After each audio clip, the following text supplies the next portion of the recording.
In a modest neighborhood, a young man named Amen lived. He was known among the people for his kindness and faith. He shared in their joys and sorrows without expecting anything in return. But one dark night, his life took a drastic turn. The mysterious arrest. A violent knock at the door, a sudden raid by security forces, and vague accusations that made no sense. Ayman was blindfolded and taken to a mysterious detention center known as the Shadows Prison, a name that struck fear into the hearts of everyone. It was a place where souls disappeared and were forgotten. Torture and media defamation. Inside the prison, torture was the only language spoken by the guards. Electric shocks, relentless beatings, and constant starvation were routine. But the cruelty didn't stop there. The tormentors filmed the detainees in their weakest moments and released the footage to the media, branding them as traitors and terrorists. The images spread like wildfire, turning Ayman's reputation into a source of disgrace among his family and friends. Ayman and his fellow inmates were left psychologically broken, haunted by endless nightmares. Release and the path to revenge. After years of suffering, Ayman and a few of his companions were released. But what they found outside was not freedom.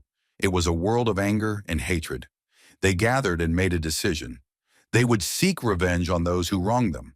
They began targeting their tormentors one by one, capturing and subjecting them to the same brutal torture they had endured in prison.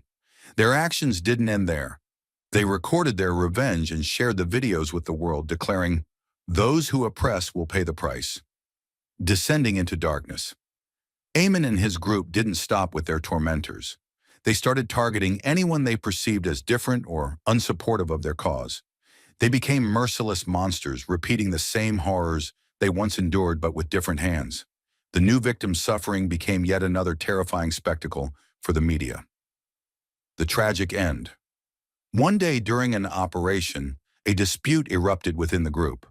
Some began to question the path they had taken, while others demanded even more revenge. The group fractured, turning against each other, and everything fell apart. In the end, Ayman was killed in an internal clash among his comrades, leaving behind a legacy of pain and destruction. The message: injustice breeds monsters, but revenge turns those monsters into enemies of humanity. If justice had been their response, perhaps Ayman and his companions could have lived with dignity without descending into an endless cycle of violence. Let us always remember that justice is the cornerstone that upholds humanity, in that injustice, no matter how small, can ignite fires that cannot be extinguished.